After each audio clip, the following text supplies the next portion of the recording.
2 есе көбейеді. Қасым-Жомарт Тоқаев бар қазақты қуантатын жаңалығын айтып, мәлімдеме жасады.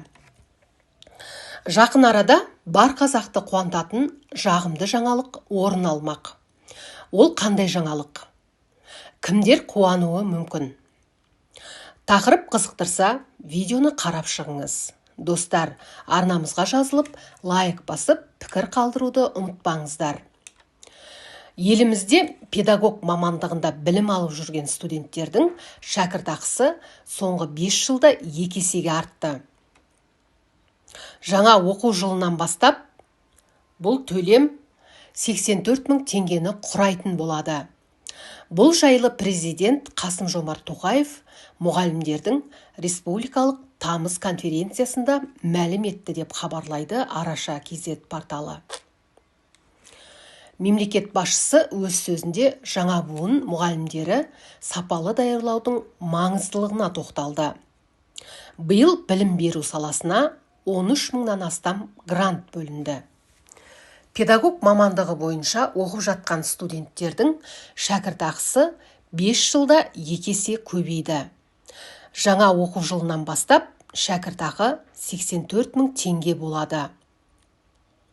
Осындай нақты шаралардың нәтижесінде жастардың мұғалім болуға ынтасы артып келеді. Былтыр 1800-ге жуық алтын белгі иегері педагог мамандығына оқуға түскен. Ал биыл 2 мыңнан астам үздік түлек ұстаз мамандығын таңдап отыр. Бұл барлық алтын белгі иегерлерінің 23%-ға жуығы деген сөз. Мұның бәрі қоғамда ұстаздардың абырой беделінің арта түскенін аңғартады. Мұғалімнің білігін, мәртебесін көтеру және білім сапасын арттыру үшін басқа да көптеген шаралар атқарылды. Нәтижесі жаман емес деді президент.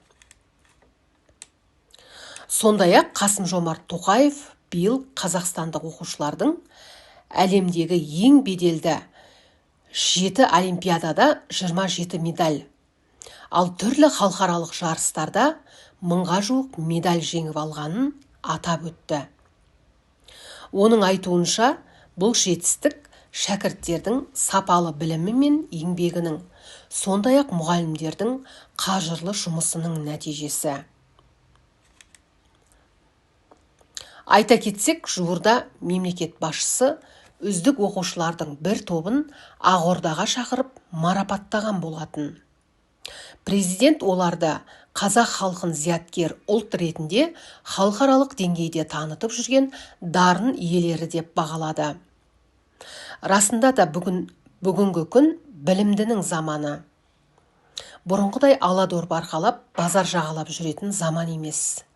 Білімді бірді жығады, білекті мыңды жығады деген сөз рас. Расында да бүгінге білімге деген құштарлық артып келеді. Оқушылар түрлі деңгейдегі халықаралық олимпиадаларда жеңіске жетіп келеді. Мұның барлығы да ұстаздардың еңбегі. Сонымен қатар алдағы уақытта мұғалімдердің жалақысын көтеру мәселесі де көтеріліп отыр. Бар жағдай білім бесігінің егерлері ұстаздарға жағдай жасалуда. Алдағы уақытта мұғалімдерді қуантатын жаңалық та болатыны сөзсіз.